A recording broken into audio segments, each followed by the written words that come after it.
Para mim é a melhor coisa do mundo.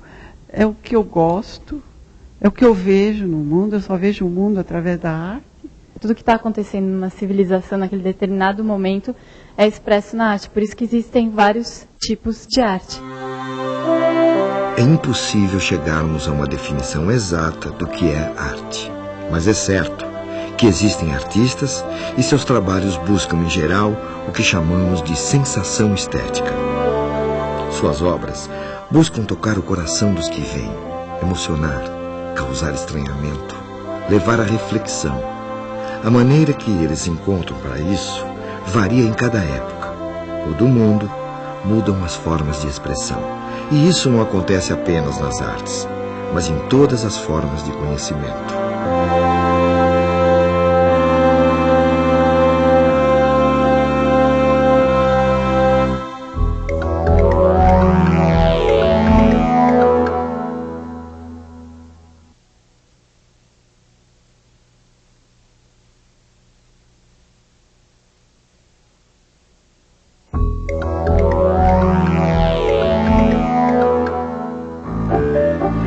Partindo novamente do Homem das Cavernas, vamos agora até aos nossos dias.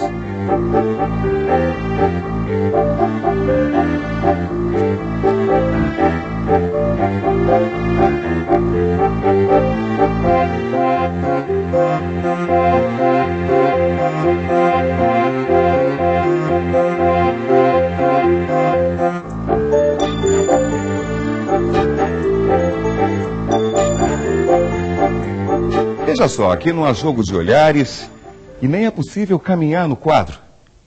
Depois de registrar seus feitos nas paredes das cavernas, contar os episódios sagrados nos murais, esculturas e mosaicos, criar técnicas sofisticadas para retratar o que se vê, o homem chegou ao século XX buscando novas maneiras de se expressar. A essa altura, já está claro que a arte está em constante movimento. Mas e a matemática? Será que a matemática também muda com o passar dos anos? Vejamos, algumas aves e insetos possuem o que chamamos de senso numérico. Dentre os mamíferos, somente os homens também o possuem. É isto que lhes permite olhar uma coleção e dizer instantaneamente: são 3 filhotes, 2 árvores, 3 pedras ou 4 cavalos. O senso numérico lhes permite apenas isso, precisar pequenas quantidades. Se as aves utilizam o senso numérico apenas para reconhecer, por exemplo, se um de seus filhotes desapareceu do ninho, o homem foi além. Desenvolveu um atributo bem mais eficaz: a contagem.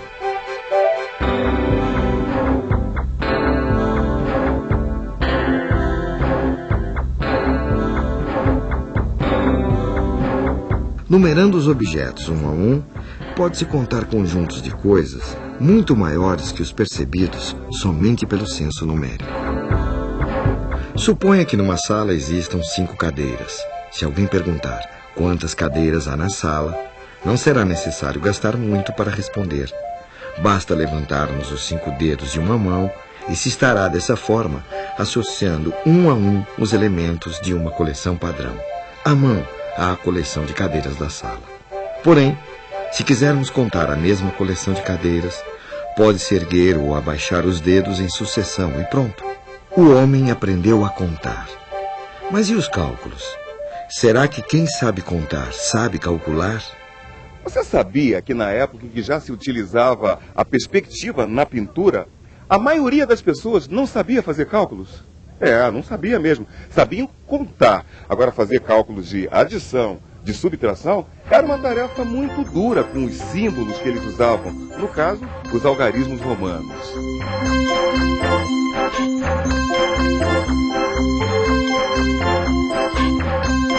Veja só, hoje em dia ensinamos as crianças a somar, subtrair, dividir e multiplicar com a maior naturalidade. Há 400 anos atrás, a maioria dos homens que necessitavam fazer operações matemáticas, mesmo as mais elementares, recorriam aos ábacos. Alguns ábacos eram feitos com sulcos na areia. Mais tarde, se tornaram tábuas de madeira, divididas em colunas ou pequenas varetas, com pedrinhas furadas. Se quisermos somar 234 com 183, podemos utilizar o ábaco da seguinte forma: 4 unidades, 3 dezenas e 2 centenas. Ou seja, colocamos o 4 na primeira coluna, 3 na segunda e 2 na terceira. Agora, adicionando 3 unidades, 8 dezenas e uma centena ao nosso ábaco, qual o resultado? Primeiro, colocamos o 3 na primeira coluna, o 8 na segunda e o 1 na terceira. E contamos quantas pedrinhas temos em cada coluna. Na primeira coluna temos 7 pedrinhas, na segunda 11 pedrinhas e na terceira 3 pedrinhas. É fácil perceber que 10 pedrinhas numa coluna equivalem a uma pedrinha na coluna mais à esquerda. É o popular vai um que as crianças aprendem nas escolas. Temos então o resultado da nossa soma feita no ábaco. 7 na primeira coluna, 1 na segunda e 4 na terceira. 417. Lá na Roma Antiga, pessoas que sabiam fazer conta o faziam com o uso do ábaco e usavam os algarismos para registrar os valores. Quer saber de uma coisa? Muito do que a gente acha natural hoje, algumas civilizações sequer imaginaram existir. Qual foi a maior invenção do homem? É o computador, né? A televisão. Penicilina, não? Eu acho que o foguete. O telefone. O avião, né? A melhor invenção do homem. A roda. Tem uma coisa que você não pensou. O zero. O zero do nosso sistema de numeração. O zero funciona como um guardador de lugar e indica a ausência de valor numa certa ordem. Dá uma olhada nessa frase encontrada num livro árabe do século X. Sempre que não houver uma quantidade para representar as dezenas, ponha um pequeno círculo para guardar o lugar. Veja só, é impossível diferenciar o 43 do 403, do 430 ou do 4030. Sem o zero, o registro dessas quantidades diferentes é sempre 43. Assim, tudo leva a crer que a descoberta do zero foi uma espécie de acidente, causado pela tentativa de registrar o resultado de algumas operações feitas com o ábaco. A ausência de pedrinhas no ábaco deve ter sugerido a algum matemático antigo a ideia do zero. Muitos resultados não apresentavam pedrinhas, números para serem registrados. É aí que entra o zero, para guardar o lugar. O zero faz os números saltarem. O 5 na primeira casa é 5. Na segunda, com um zero ao lado, é 50. E assim por diante. Esse sistema torna-se prático para realizar operações. Mais tarde, passamos a escrever números imensos, como 6,02 vezes 10 a 23, ou seja, 602 acompanhado de 21 zeros. O zero está presente mesmo quando a gente não vê. Quando escrevemos 1986, na verdade estamos somando 1000 mais 900 mais 80 mais 6. Olha só quantos zeros tem aí. Agora, não vá pensando aí que os antigos são menos inteligentes, porque mesmo sem o auxílio do zero, os gregos e os seus seguidores mais diretos, os romanos, construíram impérios fortes e muito criativos. Com sistemas numéricos que para a nossa cultura podem parecer mais confusos, os egípcios construíram pirâmides e desenvolveram uma precisa astronomia.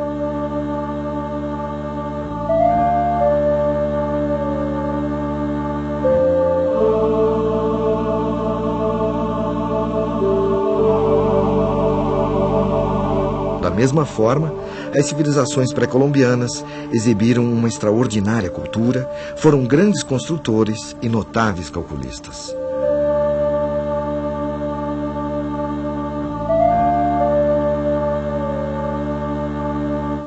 Destacadamente, os sábios maias erigiram um sistema posicional de base 20, onde escolheram um símbolo parecido com o caramujo, que é o nosso velho conhecido guardador de lugar, o zero. Se eu precisasse contar os livros de uma estante, eu poderia fazer assim. Pequenos riscos, deslocar pedras ou contas. Estaria usando o ábaco. Foi difícil. Quase 7 séculos foram necessários para que vencessem a briga os algoristas. Em vez de criar contas com ábaco, como faziam os abacistas, eu posso fazer usando algoritmos, técnicas de cálculo. Isso deu ao homem uma liberdade extraordinária. Aquilo que era difícil para os adultos instruídos, hoje é papel de uma criança nos primeiros anos escolares. Foi muito importante cresceram as ideias nas artes e na matemática. O homem ficou livre para operar melhor.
Música